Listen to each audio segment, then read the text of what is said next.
नमस्कार मित्रांनो, माझं नाव शुभम आणि आपल्या नवीन व्हिडिओमध्ये तुमच्या सगळ्यांचं मनापासून स्वागत आहे। मित्रांनो, बांगलादेशमध्ये जे घडत आहे त्याच्याकडे जागतिक लेवलला सगळे जण मिळून दुर्लक्ष करत आहेत। मी हे वारंवार बोलत आलोय आणि आज देखील माझं वाक्य जो एक्झॅक्ट सेम असणार आहे की कदाचित या जगामध्ये एका हिंदूच्या जीवाची किंमत ही बाकीच्यांच्या जीवापेक्षा कमी आहे। कारण बांगलादेशमध्ये शेकडो हिंदूंचा नरसंहार होऊन सुद्धा जेव्हा जगाचं लक्ष त्या मुद्द्याकडे जात नाही तेव्हा ती गोष्ट खरंच चिंताजनक आहे। मित्रांनो, जेव्हा जेव्हा समाज म्हणून आपण अशा घटनांकडे दुर्लक्ष करतो, एक लक्षात ठेवा, जी आज बाजूच्या दरवाजावरती गोष्ट घडते ती उद्या तुमचा आणि माझा दरवाजा सुद्धा ठोकते, हे लक्षात ठेवा। मित्रांनो, बांगलादेशमध्ये जे घडत आहे हे कुठल्या धर्माबद्दल घडत आहे, कुठल्या धर्माकडनं घडत आहे याच्याहून महत्त्वाचं आहे की हे घडतं आहे आणि सगळं जग या मुद्द्याकडे मात्र दुर्लक्ष करतं।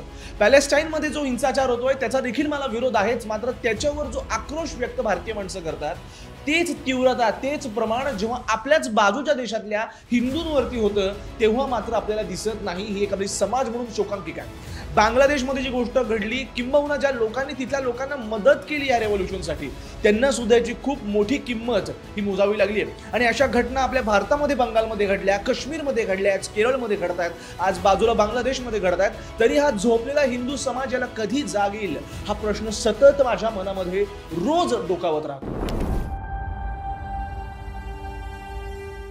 एका महिलेचा गँगरेप केल्यानंतर तिच्यावरती दगड मारून मारून आणि धार्मिक स्लोगन्स जे आहेत हे देत तिला ठेचून मारण्यात आलं आणि त्या व्यक्तीचा एकमेव गुन्हा म्हणजे का ती बांगलादेशमध्ये हिंदू होती।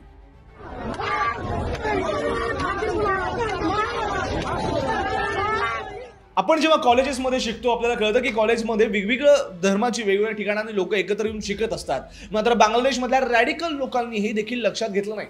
कॉलेजमध्ये शिकणाऱ्या एका हिंदू मुलीला सगळ्यांनी मिळून घेरलं, तिला हिणवलं, तिचा अपमान केला आणि याच्यानंतर एवढं सगळं झाल्यानंतर तिला पाण्यामध्ये बुडवण्याचा प्रयत्न सुद्धा तिथल्या सो कॉल्ड विद्यार्थ्यांनी केला।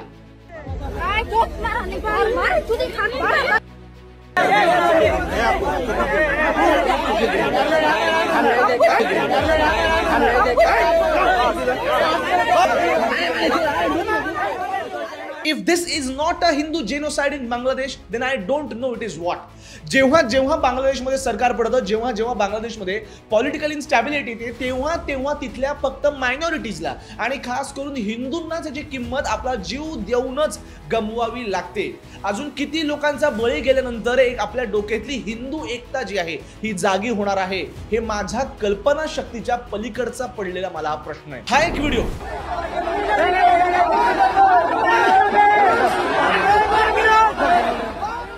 सो कॉल्ड फॅक्ट चेकर्स या व्हिडिओला अजूनही फॅक्ट चेक करतात। नंतर हा व्हिडिओ जेव्हा सोशल मीडियावरती बाहेर आला त्याच्यावर असं सांगतायत की एका मॉबने एका हिंदू गावावरती हल्ला केला, त्यातला एक जीव जेव्हा आपला प्राण वाचवायला पळाला तेव्हा तो एका तळ्यामध्ये गेला, त्या तळ्याला सगळ्या बाजूंनी रॅडिकल इस्लामिस्ट मॉबने घेरला आणि त्याला दगडाने मारून टाकण्याचा प्रयत्न जो आहे हा कलेक्टिव्हली शेकडो माणसांकडनं केला गेला। द्वेष जेव्हा एका व्यक्तीच्या मध्ये असेल तेव्हा आपण समजू शकतो का तो व्यक्ती दोषी आहे, मात्र जर एक समाजच दुसऱ्या समाजाचा जीव घ्यायला उठला तर हा कुठला समाज आहे आणि ही कुठली विकृत मानसिकता आहे हा प्रश्न तुम्ही आणि मी विचारायला पाहिजे। मित्रांनो, बांगलादेशमध्ये जी लोकसंख्या असते त्याची तब्बल 10% आसपास तिथली हिंदू लोकसंख्या आहे। ही छोटी संख्या नाही।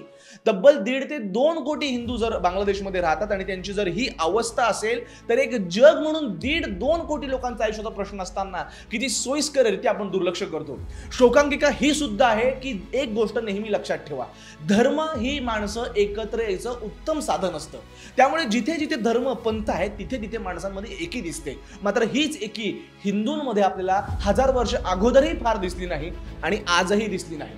झोपलेल्या माणसाला जाग करता येतं, मात्र ज्यांनी झोपेचा आव घेतलेला आहे त्याला जाग करता येत नाही। मौलवी बाजार नावाचा जिल्हा आहे बांगलादेशमधला, तिथला कुठला तरी हा जुरी उपजिल्ह्यामधला व्हिडिओ जो आहे हा बाहेर आला। या माणसाचा पुढे काय झालं याचा काही आयडिया अजून लागलेली नाही। गोष्ट इथे थांबत नाही।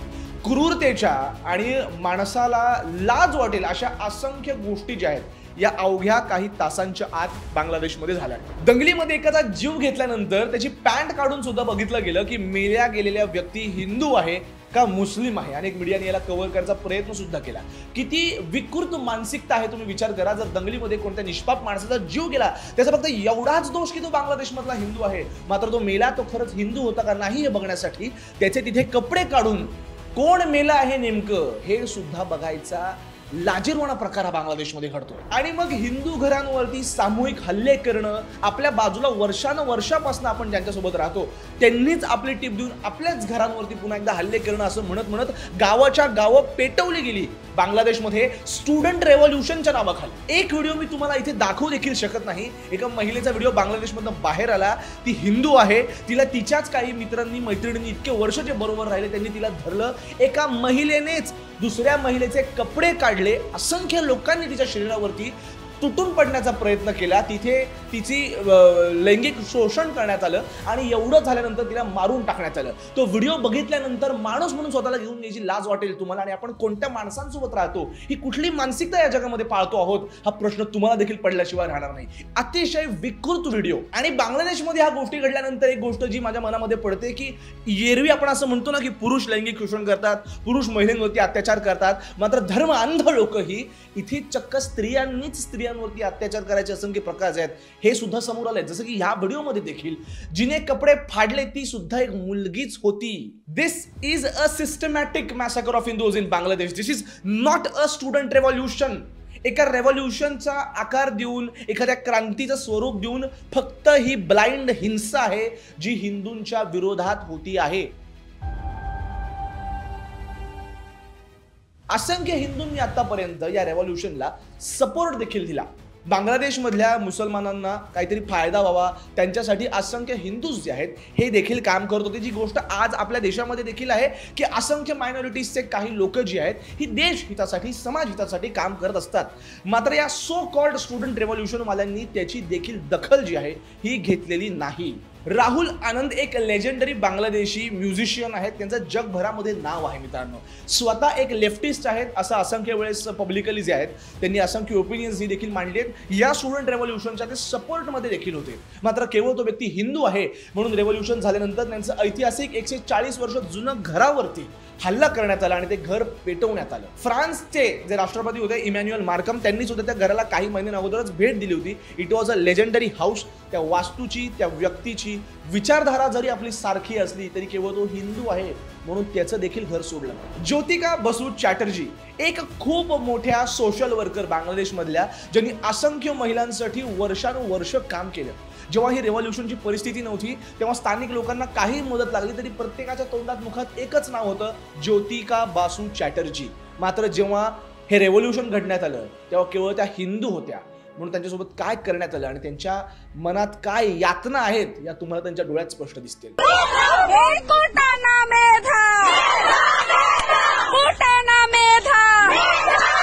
त्यांना उठाबशा काढायला लावल्या 20 लोकांनी मित्रांनो, त्यांचे कपडे फाडले आणि असंख्य लोकांनी त्यांचा रेप केला।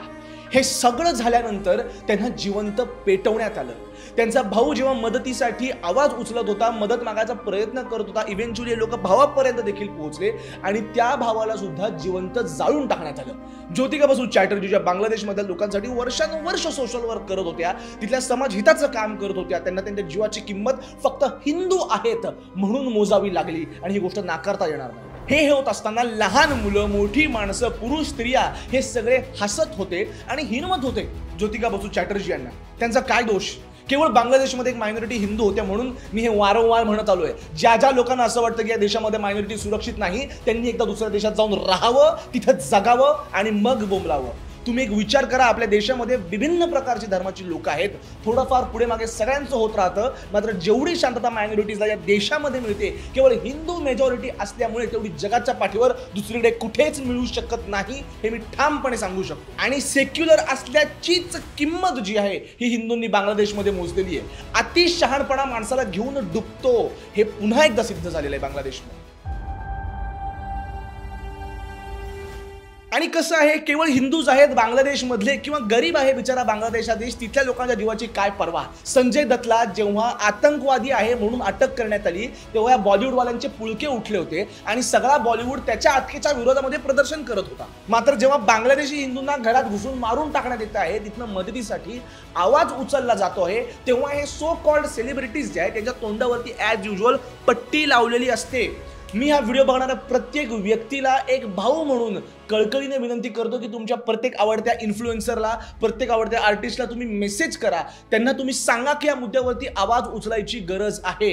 माझ्यासारख्या असंख्य इन्फ्लुएन्सर माझ्या मित्रांना मी तळतळीने सांगेल, तुमच्या आणि माझ्याकडे लोकांचा आवाज बनायची ताकद आहे. आणि जर लोकांच्या हितासाठी आपण ह्या फेमचा उपयोग करू शकलो नाही, या परमेश्वराने दिलेल्या शक्तीचा उपयोग करू शकलो नाही, तर आपला काहीही उपयोग नाही. केवळ आपण कसे नाही माझं कसं सगळं चांगलं आहे दाखवायच्या नादाला लागू नका. काही मुद्दे हे जे वाढतात ना मित्रांनो, हे लोक गप्प बसल्यामुळे पण लागतात. तर ज्यांना ज्यांना बोलता येणं शक्य आहे त्यांनी बोला, ज्यांना ज्यांना व्यक्त करता येणं शक्य आहे त्यांनी हे व्यक्त करा आणि याची निंदा करा. असंख्य लोकांचे जीव दिल्यानंतर बांगलादेशमध्ये फायनली हिंदूंना कळलं की जर आपण संघटित झालो नाही तर काहीच उपयोग नाही. शेवटी एक देशाची सरकार जी आहे ही पूर्णपणे कोलॅप्स व्हावी लागली. शेकडो लोकांना आपला जीव गमवावा लागला.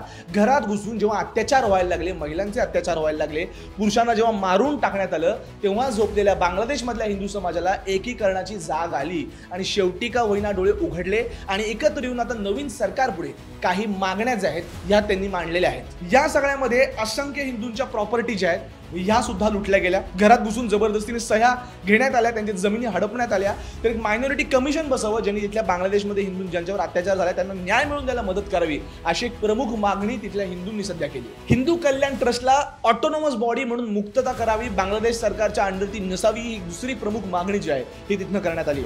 जर हे स्टुडंट रेव्होल्युशन होतं तर विरोध शेख हसीना यांच्या सरकारच्या विरोधात जर होता तर मग निष्पाप हिंदूंचा तिथनं बळी का घ्यावा?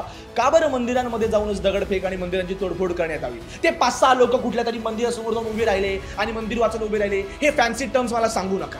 जे दिसतंय ती वास्तविकता जगासमोर नग्न आहे, त्याला दुर्लक्ष करता येत नाही. बांगलादेशमधली सरकार, त्यांचे प्रधानमंत्री डिक्टेटर होते नाही होते हे मी भारतात बसून अक्कल शिकवण्या इतका मी तज्ञ नाही. मात्र तिथे जो मरतो आहे तो जर केवळ त्याच्या धर्मामुळे मरत असेल तर ते अतिशय चुकीचं आहे, अतिशय निंदनीय आहे. ज्यांनी सीए सारख्या कायद्याचा विरोध केला त्यांचे डोळे उघडून त्यांना ही चित्र दाखवली पाहिजे आणि या एका कृत्यासाठी, या एका घटनेसाठी तिथे मेल्या जाणाऱ्या माणसाला कुठेतरी सिक्युरिटी मिळावी म्हणून citizenship amendment act it is a necessity. त्याचा विरोध करणारा माणूस हे दृश्य बघितल्यानंतर फक्त बिंडोक असेल, दुसरं काहीही नाही. भारतामध्ये सुद्धा असंख्य इल्लीगल बांगलादेशींना आपण पाळून ठेवलेलं आहे. सरकारला माझी पोटतिडकीने एक नागरिक म्हणून कळकळीची विनंती आहे की त्यांना हाकलून द्यायची हीच खरी वेळ आहे. समाजामध्ये तिकडची कीड जर इकडे लागली मित्रांनो तर आपण कुठे जाणार हा प्रश्न तुम्ही स्वतःला विचारायची गरज आहे. आणि प्रत्येक हिंदूला जो आज जातीपातीमध्ये वाटला गेलेला आहे, जेव्हा तुमच्यावर अत्याचार होतो तेव्हा तो जात बघून होत नाही, तो केवळ तुम्ही हिंदू आहात म्हणून होतो. मग जेव्हा एकीकरणाची वेळ येईल तेव्हा किती वर्ष तुम्ही तुमच्या जातीच्या या गुंत्यामध्ये अडकून राहाल हा प्रश्न खास करून माझ्या वयाच्या यंग पोरांनी स्वतःला विचारायची गरज आहे. त्यामुळे आपण एक समाज म्हणून एकत्र येणं हे किती गरजेचं आहे, आवाज उचलणं हे किती गरजेचं आहे, याचं एक जिवंत उदाहरण आपल्याला बांगलादेशमध्ये दिसलं. आणि जसं मी या व्हिडिओच्या सुरुवातीला तुम्हाला म्हटलं, जी शेजारच्या घरात आग लागली आहे ती आपल्या घरात पोहोचायला वेळ लागत नाही जर आपण काळजी घेतली नाही तर.